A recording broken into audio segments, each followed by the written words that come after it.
The 1970s gave us legendary sci-fi horror masterpieces like Alien and Invasion of the Body Snatchers.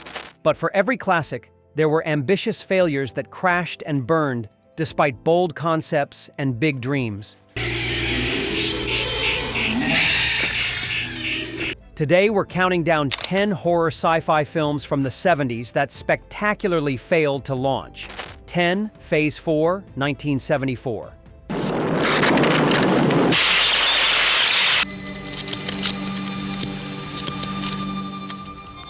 Phase 4 stands as one of cinema's most fascinating failures, marking legendary graphic designer Saul Bass's only venture into feature filmmaking. With a modest budget of $1.5 million, this cerebral thriller about superintelligent ants waging war against humanity should have been a slam dunk for Paramount Pictures. The film follows scientists investigating mysterious ant behavior in the Arizona desert, where colonies have achieved unprecedented organization and intelligence. Bass brought his visual expertise to stunning macro photography that makes every ant encounter feel genuinely alien and threatening. The problem? Audiences expecting creature feature thrills got an art house meditation on evolution and communication instead. Phase 4 bombed theatrically, receiving only limited release before disappearing into drive-in obscurity. Critics were divided between praising its unique visual language and criticizing its glacial pacing and minimal character development. The film's biggest sin was treating its human characters as secondary to the insect antagonists. Yet time has been kind to Bass's experiment. Modern viewers appreciate its minimalist approach and genuine scientific speculation about insect intelligence. It's influenced everything from later Nature Gone Wrong films to contemporary eco-horror, proving that sometimes failure breeds the most lasting artistic impact. 9. The Food of the Gods, 1976.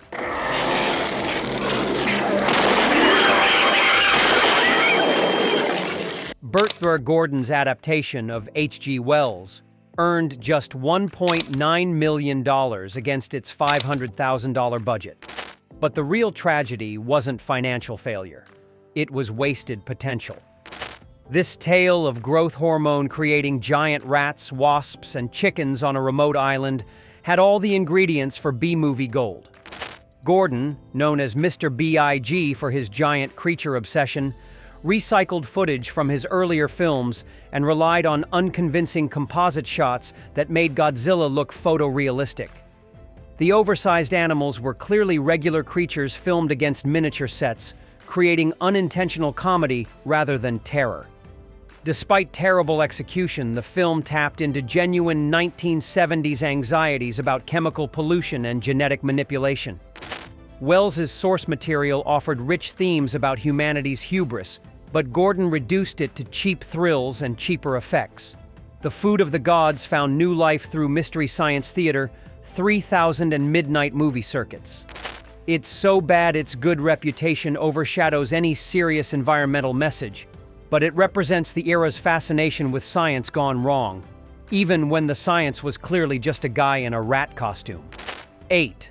God Told Me To, 1976. Why did you attack all those people? God told me to. Larry Cohen's most personal and bizarre film earned just $500,000 on its tiny budget, but commercial failure wasn't surprising for a movie this aggressively weird. Starting as a police procedural about random killers claiming divine instruction, it spirals into extraterrestrial conspiracy involving hermaphroditic aliens and virgin births. Cohen shot guerrilla style in New York, capturing authentic urban paranoia while exploring themes of religious fanaticism and sexual identity that were radical for 1976. Tony LoBianco delivers a committed performance as the detective uncovering truths that challenge everything he believes about God and humanity. The film's greatest sin was being ahead of its time. Distributors didn't know how to market a movie that was simultaneously a cop thriller, religious horror, and alien invasion story. It was too intellectual for exploitation audiences and too exploitative for art house crowds. Today, God Told Me To is recognized as Cohen's masterpiece, a bold fusion of social commentary and B-movie sensibilities that influenced conspiracy thrillers from The X-Files to modern Jordan Peele films. Sometimes the most spectacular failures become tomorrow's cult classics. 7. The Final Program, 1973.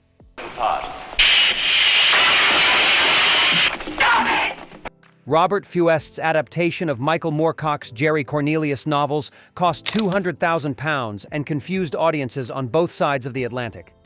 This psychedelic odyssey about eccentric characters seeking to create the perfect human being was too avant-garde for commercial success and too commercial for art house credibility. Following his success with the abominable Dr. Phibes, Fuest attempted something far more ambitious, a surreal satire of 1970s counterculture wrapped in science fiction trappings. The result feels like a fever dream, complete with philosophical discussions about evolution, gender fluidity, and human perfection.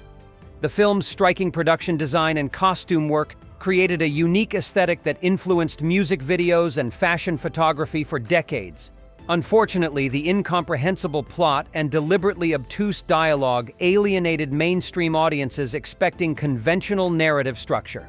John Finch delivers a charismatic performance as the androgynous Cornelius, but even his screen presence couldn't make sense of the fractured storyline. The Final Program failed commercially, but gained cult status in Europe, where its experimental approach was better appreciated. It remains a fascinating artifact of 1970s artistic ambition exceeding commercial viability. 6. Damnation Alley, 1977.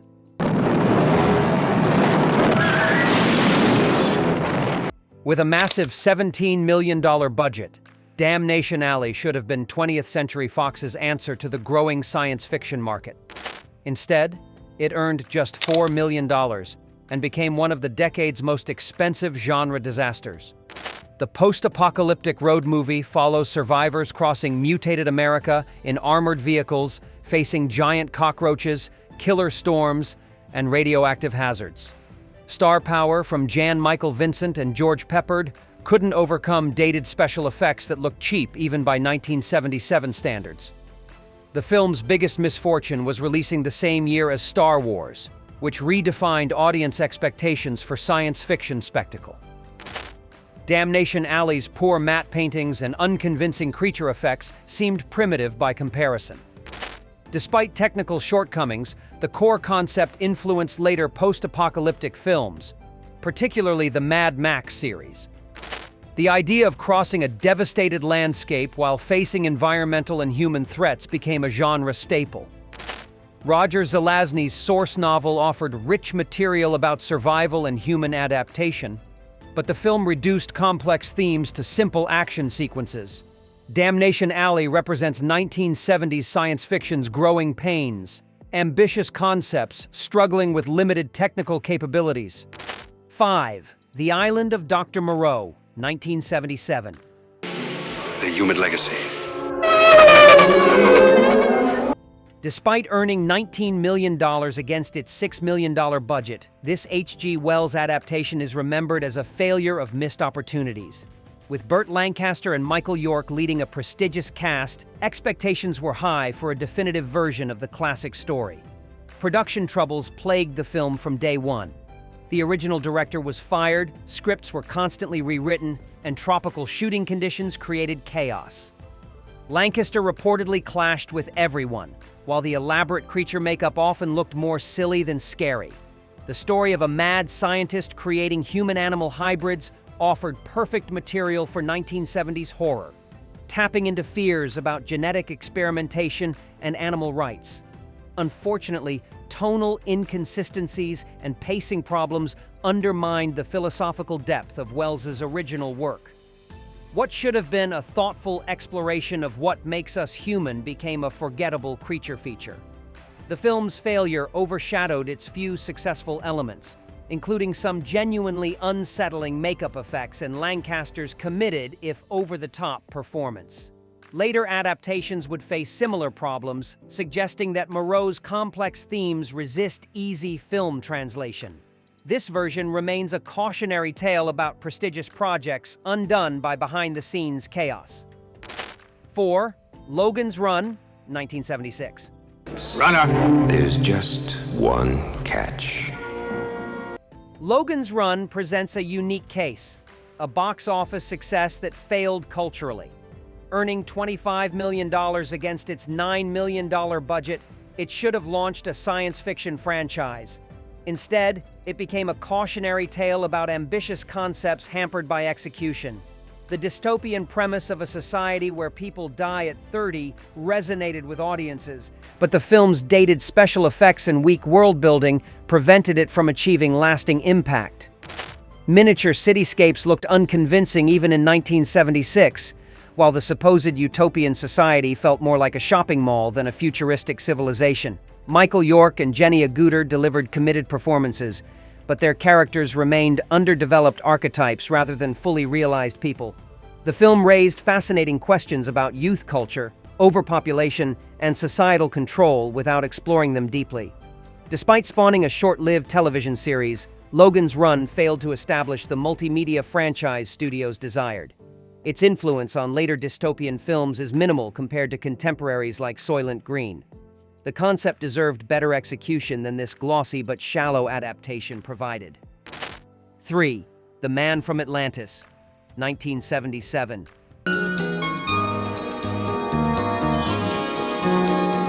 NBC's ambitious TV movie about an aquatic superhuman cost $2 million and generated enough interest to spawn a series. Unfortunately, the show lasted only one season, making it one of television's most expensive sci-fi failures. The last survivor of Atlantis with gills, webbed hands, and superhuman swimming abilities. The concept tapped into 1970s environmental consciousness and mythology fascination, but poor execution sank promising material. Underwater sequences, meant to showcase the characters' unique abilities, looked unconvincing due to budget constraints. Scripts relied on formulaic adventure plots rather than exploring the rich mythology of Atlantis or environmental themes the premise suggested. The show's failure demonstrated television's limitations with high-concept science fiction during the 1970s. Without proper special effects budgets, even the most intriguing premises couldn't compete with audiences' growing expectations for visual spectacle. 2. At the Earth's Core, 1976. Amicus Productions' $2 million adaptation of Edgar Rice Burroughs earned just $3 million, effectively ending the company's run of horror anthologies and monster movies. This journey to a hollow Earth populated by dinosaurs and cavemen should have been pulp adventure gold. Doug McClure and Peter Cushing brought their usual professionalism to roles that demanded they take rubber monsters seriously. Unfortunately, the puppet creatures and obvious studio sets created unintentional comedy rather than thrills. The film's technical disasters became legendary among B-movie enthusiasts. Pterodactyls on visible strings, foam rubber dinosaurs, and sets that wobbled when actors walked past them created a viewing experience more amusing than frightening. The film's failure marked the end of Amicus's theatrical ambitions, but it gained new life through home video and late-night television broadcasts. Modern audiences appreciate its earnest attempt to bring pulp fiction to life, even when every technical element failed spectacularly. 1. The Giant Spider Invasion, 1975. With just $300,000 budget and $500,000 earnings, the Giant Spider Invasion might seem like a modest success. However, this Wisconsin-made disaster about alien spiders represents the absolute nadir of 1970s science fiction filmmaking. The infamous spider was actually a Volkswagen Beetle covered in fake fur, creating one of cinema's most laughably unconvincing monsters. Amateur actors delivered wooden performances while continuity errors and technical mistakes filled every frame. Director Bill Rebane shot the film in his home state using local talent and minimal resources. The result feels more like an ambitious home movie than a theatrical release, complete with boom microphones visible in shots and actors clearly reading cue cards. Yet the Giant Spider Invasion achieved immortality through Mystery Science Theater 3000, where its spectacular incompetence became beloved entertainment. The film's earnest attempt to create drive-in thrills despite obvious limitations gives it genuine charm. This represents 1970s regional filmmaking at its most ambitious and misguided. While major studios struggled with expensive failures, independent filmmakers proved that passion couldn't always overcome technical limitations and amateur execution. These ambitious failures prove that 1970s sci-fi often reached beyond its grasp, which deserves a modern remake. Subscribe for more forgotten cinema gems and let me know your thoughts below.